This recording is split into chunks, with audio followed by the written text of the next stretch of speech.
देश आंदोलन के आगोश में है और आपने दिल्ली की तस्वीरें देखी, बीते दिनों पटना की तस्वीरें देखी, किस तरीके से जब अभ्यर्थी सड़कों पे थे तो लाठीचार्ज किया गया और अकाउंटेबिलिटी तय करने की बात है। इस वक्त हमारे साथ विधायक संदीप सौरभ हैं।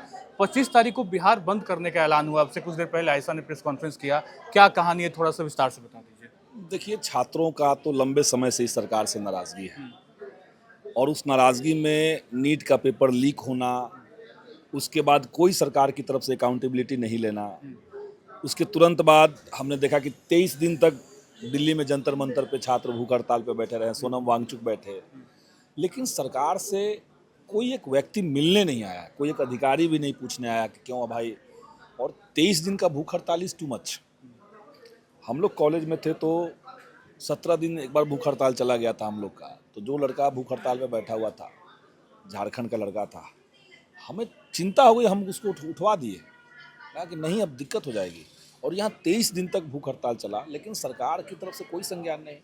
आंदोलन हुआ शांतिपूर्वक तरीके से, 1 लाख से ज़्यादा लोग जंतर मंतर पे केवल थे, तब भी कोई हिंसाई घटना नहीं, कोई तोड़फोड़ नहीं।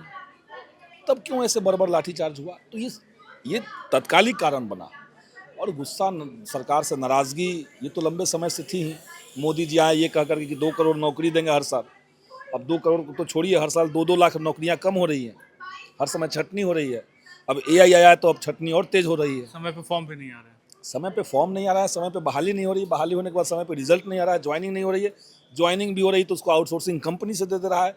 तो गुलामी का एक पूरा श्रृंखला नौजवानों के लिए तैयार सरकार ने कर दिया। तो एक आक्रोश, सिस्टम से एक आक्रोश लोगों का था और वो दिल्ली के बाद क्लिक किया। पटना में हम लोगों ने आह्वान किया आंदोलन का, तो बड़ी संख्या में नौजवान जुटे। अब नौजवान जुटे, जैसे ही गांधी मैदान में लोग पहुंचे तब तक लाठीचार्ज शुरू। ये कौन सी बात है? तो हिंसा की तो शुरुआत वहां से हो गई। जो छात्र बीच में कुछ दिख रहे हैं कि कुछ आक्रोशित हैं, कुछ छोटी मोटी घटनाएं कर रहे हैं, बीजेपी के नेताओं की गाड़ियां तोड़ दी किसी ने, तो ये जाहिर सी बात है कि हिंसा की शुरुआत लेकिन वहीं हो गई थी। हम लोग यही चाहते हैं कि सरकार अभी से भी थोड़ा सेंसिटिव हो जाए। अब इनका ये चिंता नहीं है कि बिहार के नौजवान इतना आक्रोशित क्यों हैं, इनकी चिंता है कि कैसे हम खौफ का माहौल बना दें, एफआईआर कर दें सबके ऊपर, झूठे मुकदमे डाल दें सबके ऊपर। गाड़ी किसी ने तोड़ी मान लिया और पकड़ कहीं और पर दूसरे स्थान पर किसी और को लिया, अब उसको गाड़ी के केस में जेल में डाल रहा है। तो ये सरकार युवाओं के प्रति कभी भी संवेदनशील नहीं थी, ये हम लोग को पहले से पता था, लेकिन अब ये एकदम खुल करके सामने आ रहा है। तो 25 को क्या पूरी तरीके से बिहार बंद? हम लोग बिहार बंद का आह्वान किए हैं। देखिए, आम छात्र को ही करना है, ऐसा तो नहीं कि हम लोग जो यहाँ पे कुछ आयशा के साथ ही कुछ कॉमन स्टूडेंट यहाँ पर आए हुए थे, सब लोगों में पहले बात हुई, एक छोटी मोटी टीम बनी हुई है।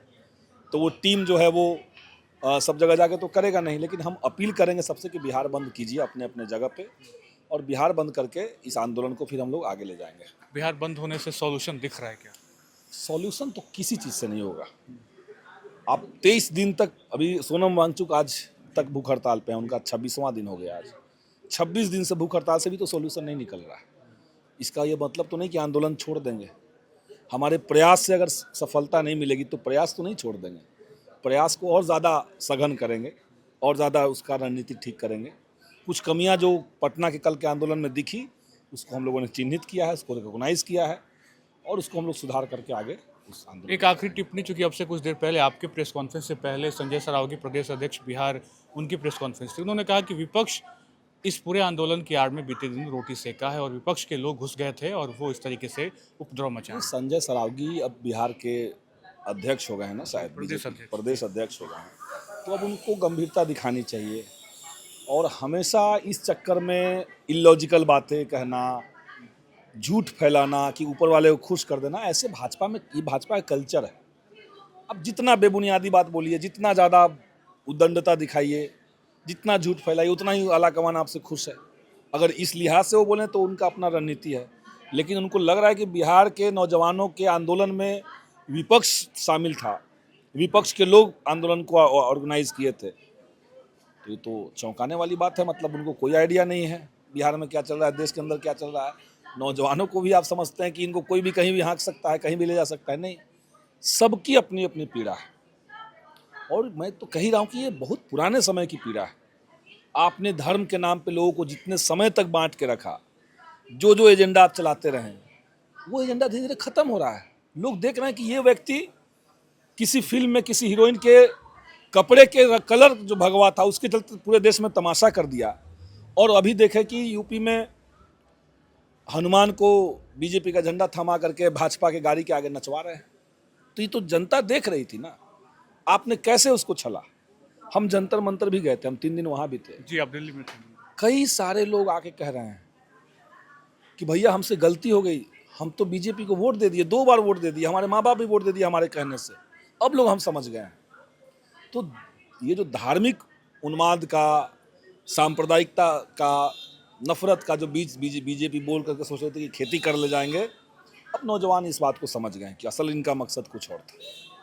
ठीक है, तो कहीं ना कहीं अब जिस तरीके से आंदोलन और लगातार आगे अगर बात करें तो फिलहाल कुछ देर पहले आयशा का प्रेस कॉन्फ्रेंस और हमने बात की विधायक संदीप सौरभ से, उन्होंने कहा कि 25 तारीख को बिहार बंद का ऐलान है और कहीं ना कहीं किसी भी तरीके से अकाउंटेबिलिटी तय करने की बात है। एक शुरुआत होगी जिम्मेदारी की कि आखिर इन सब पूरे तरीके की गतिविधियों पे कौन आकर जिम्मेवारी लेता है। तो कहीं ना कहीं लगातार जिस तरीके से अभ्यर्थी आंदोलन कर रहे हैं और अपनी मांग को स्पष्टता के साथ रख रहे हैं, नीट पेपर लीक का मामला हो या फिर एक इस्तीफे की मांग हो, देखना होगा 25 तारीख को क्या होता है बिहार में और 25 के बाद किस तरीके से दिशा तय होती है। फिलहाल इस वीडियो में इतना ही। आप बने रहे खबर अनफिल्टर्ड के साथ।